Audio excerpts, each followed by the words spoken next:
Generally, when I start out one of my workshop videos, I start it out like this. I'm going to use this pen kit, and I'm going to use mahogany. Or maybe I'll say I'm going to use this dial, and I'm going to use oak. Today I'm going to start it a little bit different. I was born here in Winnipeg just over 70 years ago. Now that's different, right? And the first 2 years of my life, in fact for the next 18 years, I didn't live here. And for the next 2 years we lived in a little town north of here. My folks had a general store. It was one of those typical general stores that sold everything. I think my dad had a Marshall Wells franchise, and they sold groceries as well, and clothing, the whole spiel. And when I was 2, my parents decided they wanted to become missionaries. Now, I think it was probably 90% my dad wanted to become a missionary, and maybe only 10% my mom. Now, maybe I'm exaggerating, maybe the ratio wasn't quite that drastic, but anyway, I think it was mostly my dad's idea. So for the next 3 years, while my parents went to Bible school, I spent my life with my grandparents. And it was fine, as far as I can remember, up until I was 5, almost 6 years old. I don't remember any bad things happening. I had very kind, loving grandparents. And then we moved to a little town in northern Saskatchewan where my parents wanted to do missionary work. You know, just the way you think of it. You know, converting the heathen to your way of thinking.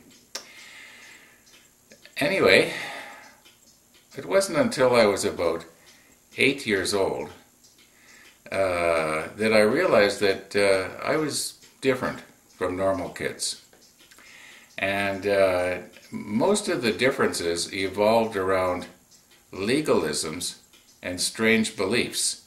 Now, I didn't think of them in those terms at that time. But there was all kinds of funny things that we believed in, and consequently legalisms were made up around them to justify. Or just crazy legalisms. And that's what I want to talk about in this video. It's going to have nothing to do with woodworking.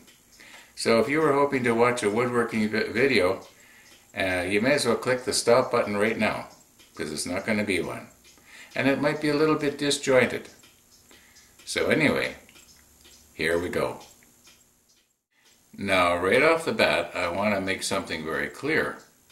And that is, people are going to be thinking, Ron has lost his faith. He's becoming an atheist.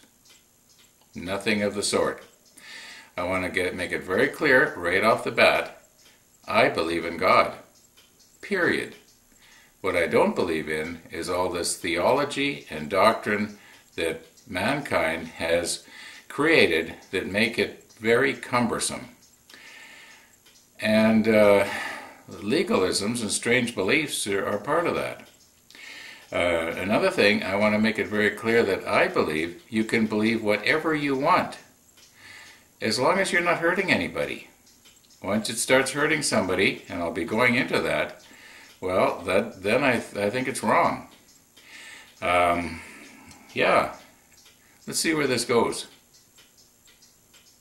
You'll recall I said it was about 8 years old that I started to realize that, you know, I was being raised different. Well, by that I meant it usually revolved around things that we could and could not do. And one of the things that we couldn't do was go swimming on Sunday. Some of the kids in the circles that we were in, they weren't allowed to ride their bikes on Sunday.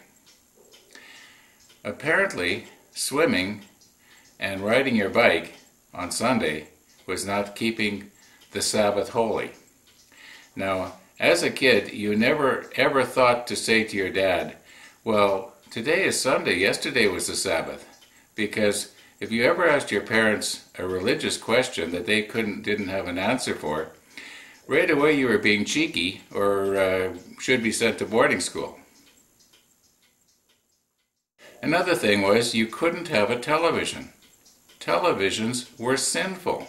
Well, not the box, but to have one was sinful. So we didn't have one for quite a while. Now, one of the people that was sort of running in this camp, he wanted a TV. So what he did was he put his antenna in his attic instead of up on the roof. And that way he thought, nobody's going to know.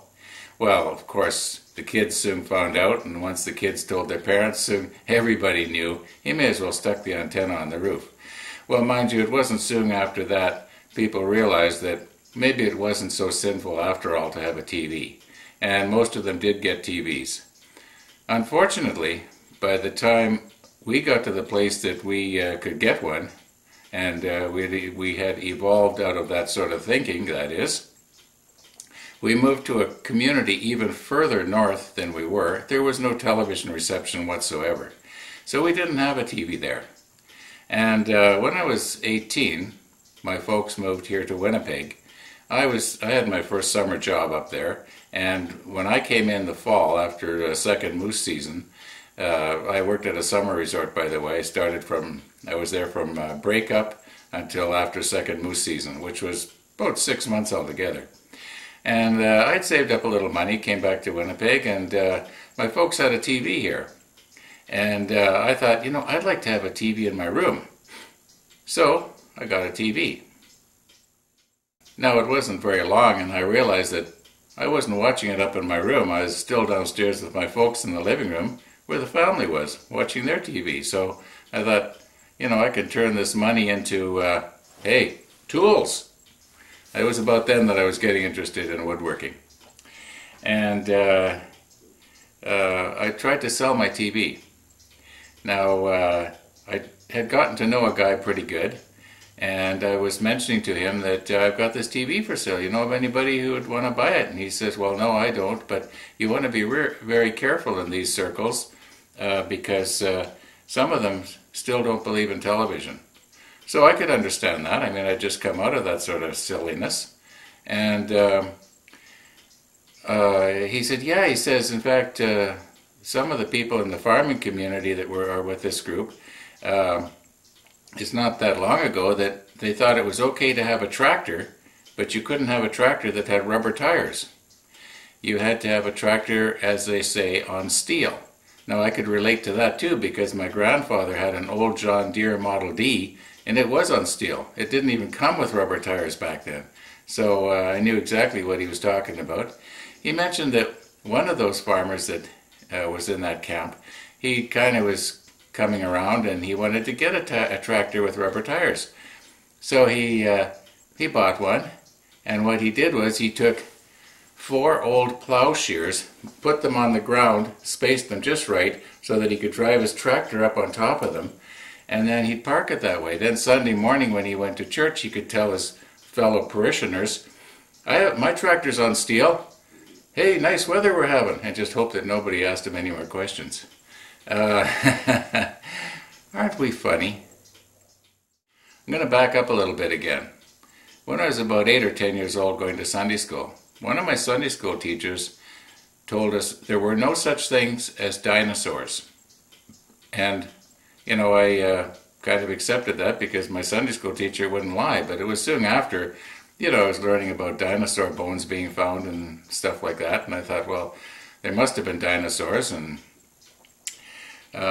well, it turns out that after they came up with the theory that, yes, there were dinosaur bones, but when God created the heaven and earth 5,000 years ago, He created it with the dinosaur bones in it. And there are people that still talk about that today. Such unbelievable ignorance. I'm almost speechless. I don't know what to say.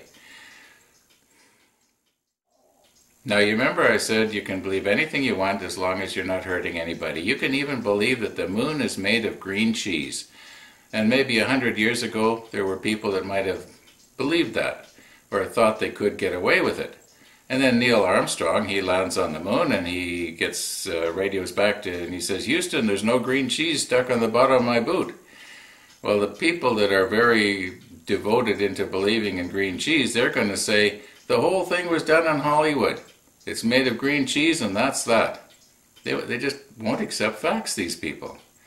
And in fact, for the rest of this video, I'm going to refer to them as these people and those people. So when I say those people, you'll know what group I'm talking about. Now there's one more thing I'd like to make perfectly clear here. Not all churches are made up of those people. There's just a few of them that just can't see the light.